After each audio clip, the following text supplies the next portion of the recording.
Officer Richard Warren had been on the city police force for nearly 2 decades. Known for his stern demeanor and strict enforcement of the law, he had a reputation that divided opinions.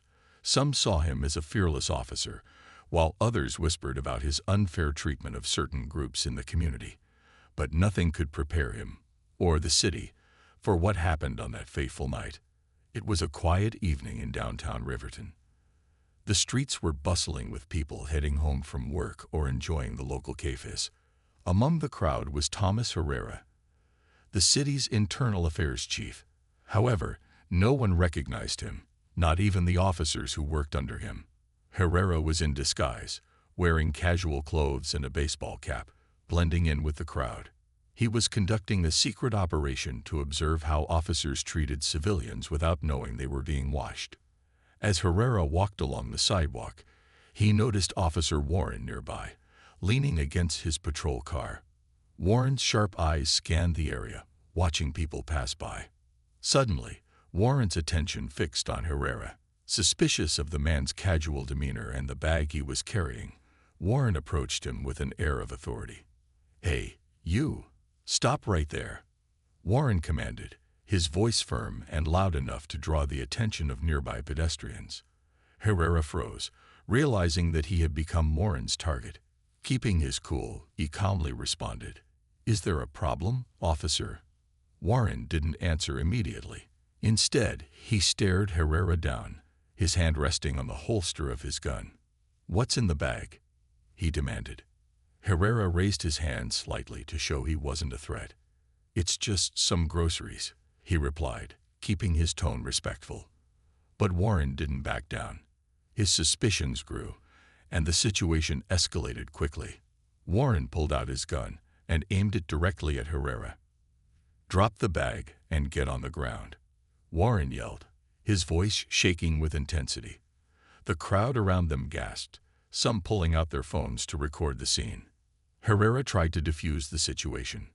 "Officer, I'm not armed. Let's talk about this," he said, keeping his hands visible. But Warren wasn't listening. To him, Herrera was just another potential threat, and he wasn't about to take any chances. The tension in the air was thick. People whispered nervously, unsure of what would happen next. Finally, Herrera spoke again, this time in a commanding tone that caught Warren off guard. "Officer Warren, stand down. I am Thomas Herrera, Chief of Internal Affairs." For a moment, time seemed to stand still. Warren's eyes widened as the weight of Herrera's words sank in. The crowd erupted in whispers, and Warren slowly lowered his weapon, realizing the grave mistake he had just made. But the damage was done. The crowd had witnessed everything, and so had the cameras. This was only the beginning of a story that would shake the entire city. The crowd outside the grocery store was abuzz with chatter, their phones still pointed at Officer Warren and Thomas Herrera.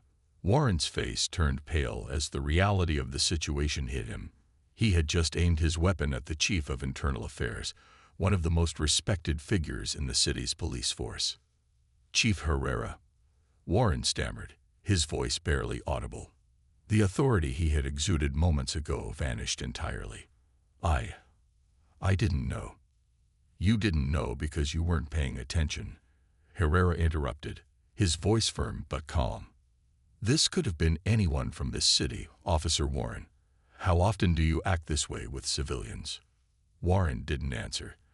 The silence spoke louder than words. The onlookers, many of whom had seen Warren's behavior before, exchanged knowing looks.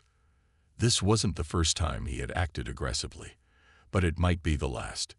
Herrera turned to the crowd, raising his hand to calm them. "Thank you for staying here. Please return to your homes. We will handle this situation through the proper channels." The people hesitated, unsure if they should leave or stay to ensure justice was served. Slowly, they dispersed, murmuring about what they had just witnessed. Some kept their videos, determined to share the story with others. Meanwhile, Herrera remained composed, but inside, he was seething. He had spent years trying to improve the department's relationship with the community. Incidents like this unraveled that progress in an instant. He couldn't let this go unchecked. "Officer Warren," Herrera said, turning back to him. "You are relieved of duty, effective immediately. Hand over your badge and weapon." Warren's hands trembled as he removed his badge and placed it in Herrera's outstretched hand. He hesitated before unholstering his gun, his pride preventing him from looking Herrera in the eye. "This is a mistake," Warren mumbled under his breath, his words dripping with frustration. "The mistake," Herrera replied sharply, "was your disregard for proper protocol and the people you're sworn to protect." By now, a few other officers had arrived on the scene, their faces filled with confusion. They had heard the call but didn't expect to find one of their own being reprimanded by the chief. Herrera briefed them quickly, ensuring Warren was escorted back to the precinct for questioning. Word spread quickly through the department. Officers whispered among themselves, some defending Warren's actions while others nodded grimly, acknowledging his long-standing issues. For years, complaints against him had piled up, but they were always swept under the rug. This time, however, things were different. The city's most powerful advocate for justice had seen everything firsthand. Herrera didn't waste any time. He filed an immediate report and called for an internal investigation. His actions sent shockwaves through the department. No one, not even the most senior officers, would be above accountability anymore. As the evening wore on, Warren sat alone in the precinct, his career hanging by a thread. Meanwhile, Herrera prepared for the battle ahead, determined to ensure that justice would finally be served. The weeks following the incident were filled with tension and uncertainty. Officer Richard Warren sat in his small, cluttered office at the precinct, waiting for the inevitable. He knew he couldn't escape the consequences of his actions, but a part of him hoped it wouldn't go too far.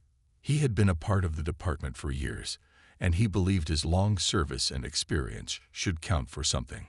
However, the more he thought about it, the more he realized his actions had been reckless. And not just that night. They had been part of a long history of complaints. In fact, Warren's name had come up countless times in internal investigations over the years. Officers and citizens alike had raised concerns about his aggressive behavior, especially toward minority groups. He had been accused of unnecessary force, racial profiling, and making derogatory remarks in the past. Some had even gone as far as to file official complaints, but each time Warren had managed to avoid any serious punishment. The system seemed to protect him, or perhaps it was just a matter of people turning a blind eye. Either way, Warren was aware that his reputation was far from clean. But this time, it was different. This time, the complaint came from someone who could not be ignored. Thomas Herrera, the chief of internal affairs. He had witnessed Warren's actions firsthand, and there was no way to deny the truth. Herrera wasn't just a department head. He was a symbol of accountability. The moment Herrera decided to take action, the walls that had protected Warren began to crumble. As the investigation began, the truth came pouring in. Officers who had once hesitated to speak out now found the courage to share their experiences with internal affairs. They recalled instances where Warren had used excessive force, even in situations that didn't call for it. They spoke of his bias, how he seemed to single out certain groups and treat them with disrespect. Some had felt too intimidated to file complaints, fearing retaliation. But now, with Herrera at the helm, they felt safe coming forward. Even the community had stories to tell. Citizens who had encountered Warren on their daily routines shared tales of harsh treatment. One woman spoke about being pulled over for a minor traffic violation, only to be treated as if she had committed a serious crime. Another man recalled how Warren had aggressively questioned him and his friends simply because they were walking through a neighborhood that Warren deemed suspicious. It became clear that Warren's behavior was not an isolated incident. It was part of a pattern that had been overlooked for too long.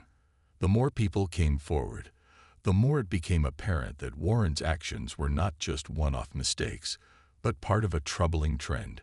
For Thomas Herrera, this wasn't just about one officer's misconduct. It was about restoring the integrity of the entire department. He knew that this investigation would send a strong message to everyone. officers and civilians alike, that no one was above the law. It was time for change, and it was going to start with Officer Warren. As the investigation into Officer Richard Warren's actions continued, the pressure mounted. His future, along with the integrity of the police department, was at stake.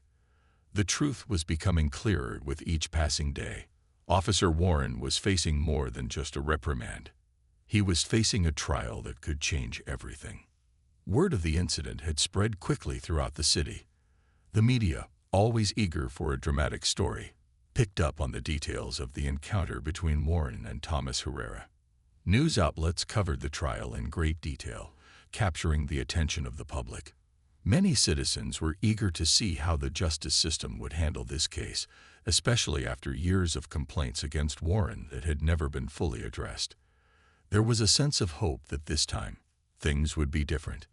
Thomas Herrera, having spent years working within the department, knew how important this trial was, not just for Warren, but for the future of policing in the city. It wasn't only about punishing one officer for a single mistake. It was about sending a message to the entire force that misconduct would no longer be ignored. His decision to testify in the trial was a significant one. Herrera had never imagined that his role as internal affairs chief would lead to such a dramatic confrontation, but he knew he had to stand firm. The courtroom was packed on the first day of the trial. Warren, once a respected officer, now stood in the defendant's seat, his demeanor nervous and defensive. His lawyer, a sharp individual who specialized in police defense, tried to paint Warren as a good man who had simply made an unfortunate mistake. They argued that the situation had escalated quickly, and that Warren had acted out of fear and the pressure of the moment. However, Herrera's testimony proved otherwise. When it was his turn to speak, Herrera took the stand and recounted everything he had witnessed that night. He spoke calmly but firmly, recounting how Warren had pointed his weapon at him without any provocation. He described how Warren had disregarded his commands and escalated the situation unnecessarily. But Herrera didn't just focus on the incident. He also addressed the bigger picture. He spoke about the pattern of behavior that had been observed for years, how the department had failed to take action sooner. He emphasized the importance of accountability, not only for Warren but for the entire department. Throughout the trial, the prosecution called on several other officers and civilians who had been victims of Warren's misconduct in the past. Their testimonies were powerful. One officer spoke about how Warren had berated him for questioning his decisions on a case. A civilian shared how Warren had treated him unfairly during a routine traffic stop, even after he had complied with all the officer's requests. These voices, once silenced by fear, were now being heard. Warren's defense tried to discredit some of these testimonies, but the weight of the evidence against him was overwhelming. The public's confidence in the trial grew stronger as more people came forward to speak out against Warren's behavior. The truth was coming to light, and it was clear that this wasn't just a case about one officer's failure. It was about the culture of impunity that had allowed such behavior to thrive. As the trial continued, it became evident that Officer Warren's future was uncertain. The city held its breath, waiting for the next chapter in this story of justice, accountability, and change. The trial had been long and emotional, with each day bringing new revelations and more testimony. The courtroom was filled with tension, as everyone waited to see what would happen next. As the final arguments were made, the judge prepared to deliver a sentence that would decide the future of Officer Richard Warren and send a message to the city. Thomas Herrera sat in the front row, his face calm but determined. He had worked tirelessly throughout the investigation, making sure every voice was heard, and ensuring that the truth was exposed. He knew that the decision the judge would make would affect more than just Warren. It would shape the future of policing in the city. Herrera had seen how the department's reputation had been tarnished by Warren's actions, and he hoped this moment would mark the beginning of real change. As the judge called the court to order, the room grew quiet. Officer Warren sat at the defendant's table, his shoulders slumped and his hands nervously folded in front of him. His lawyer had done their best to argue his case, but the weight of the evidence was undeniable. Warren had been given every opportunity to change his behavior in the past, and yet he continued to act in ways that endangered those around him. The judge began by reviewing the facts of the case, reminding everyone of the severity of Warren's actions. "This is not just about one incident," the judge said, looking directly at Warren. "It is about a pattern of behavior that has put lives at risk and undermined the trust of the community in law enforcement." The words stung, but Warren remained silent, his gaze focused on the judge as the decision neared. The judge continued, explaining that, while the court recognized Warren's years of service, it could not ignore the fact that his actions had broken the public's trust. Officers are meant to serve and protect. But when an officer uses their position to harm or intimidate others, they violate the very principles they are sworn to uphold. The judge then addressed the punishment. After much consideration, the sentence was read aloud. "Officer Richard Warren, you are hereby sentenced to 8 years in prison for assault with a deadly weapon and misconduct in public office." The words hung in the air as the courtroom reacted. Some in the crowd nodded in approval, while others appeared shocked by the severity of the sentence. For the community, this was a moment of relief, a sign that the justice system could hold even its own officers accountable for their actions. For Thomas Herrera, it was a victory, but he knew the work was far from over. The sentence had been a necessary step, but it would take years to heal the wounds caused by Warren's misconduct. As Warren was escorted from the courtroom in handcuffs, he didn't speak. His face was a mix of anger and regret, but it was clear he had nowhere to turn. The damage had been done, and now he would have to pay the price for his actions. For the city, the sentencing was just the beginning. Thomas Herrera and others in the department knew that this trial had revealed deep-rooted issues that couldn't be ignored. It was time to rebuild the trust between the police and the community, and this sentencing marked a pivotal moment in that process. But there was still much work to do. The sentencing of Officer Richard Warren was a major turning point, but the journey to healing and reform was far from over. While the courtroom had spoken, the real work had just begun. The city had witnessed the consequences of allowing bad behavior to persist unchecked. And now, more than ever, people were demanding change. Thomas Herrera, having led the investigation that brought Warren to justice, knew that the community's trust in the police department had been deeply shaken. It was up to him, along with other leaders in the force, to rebuild that trust and ensure something like this would never happen again. As soon as the sentencing was over, Herrera turned his attention to the task ahead. He knew that it would take more than just punishing one officer to restore faith in the department. The culture within the police force had to change. For years, there had been whispers about officers looking the other way, protecting their own, and ignoring complaints from the community.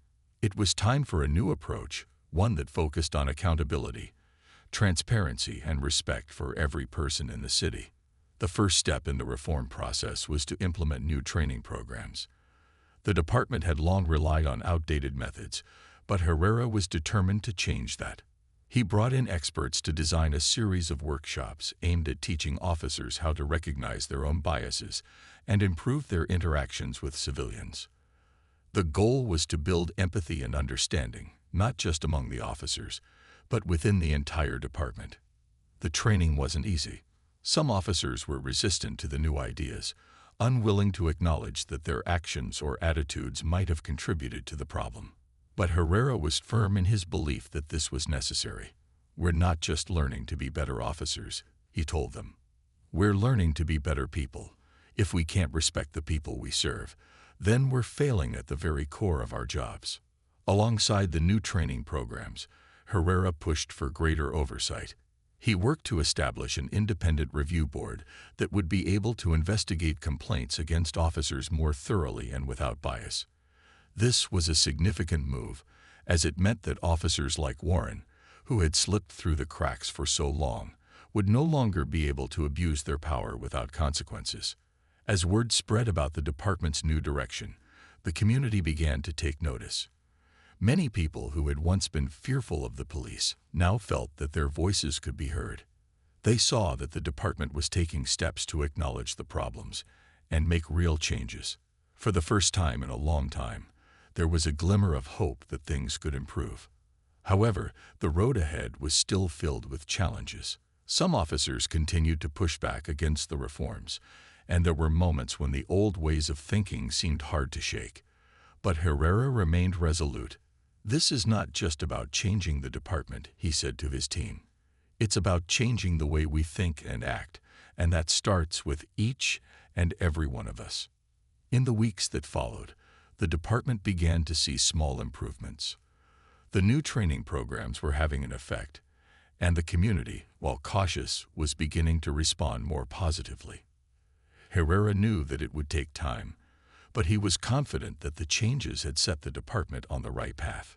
The trial and sentencing of Officer Warren had been a painful but necessary step, and now the work of healing and rebuilding was underway. Months passed after the trial, and while Officer Richard Warren was serving his sentence, the effects of his actions continued to ripple through the department. The changes that had been set in motion by Thomas Herrera were slowly starting to take root, but it was clear that the road to full reform was still a long one. The city, which had been divided and shaken by the events surrounding Warren's misconduct, began to see some signs of healing. It wasn't an overnight transformation, but the department's efforts to rebuild trust were noticeable.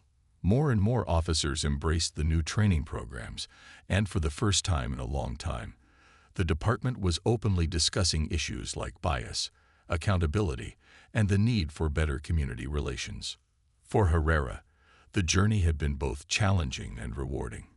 He had taken on the enormous responsibility of not only leading the investigation against Warren, but also guiding the department through a difficult period of self-reflection. It wasn't easy to confront the flaws within the department, but Herrera believed that it was necessary for the future of law enforcement in the city.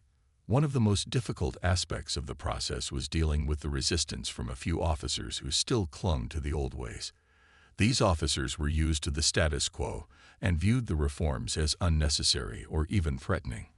They were uncomfortable with the idea of being held accountable for their actions and weren't ready to embrace the changes that were happening around them. Herrera knew that it would take time to change their mindset, but he was determined to continue pushing forward. "I know it's not easy," he said during one of his meetings with the department's leadership, "but we can't afford to go back to the way things were. The community is watching us. We have to show them that we are willing to change." Slowly, the efforts paid off. The department began to gain the respect of the community again. People who had once been fearful of the police now began to see them in a new light. Officers who had previously been seen as part of the problem started to work alongside community leaders to build relationships and trust. It wasn't perfect, but it was a step in the right direction.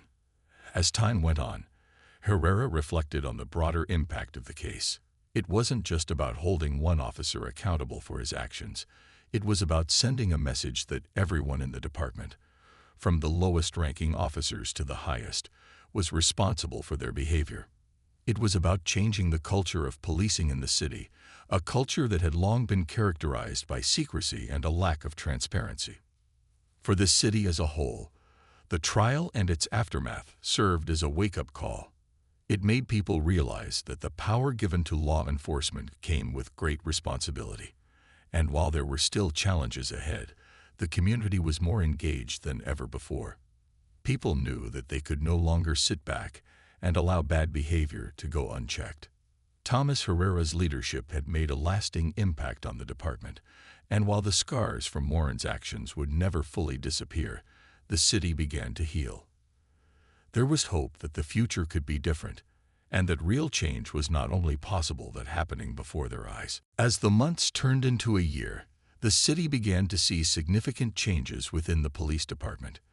The reforms initiated after the trial of Officer Richard Warren were starting to take root, and though the journey was far from complete, progress was visible.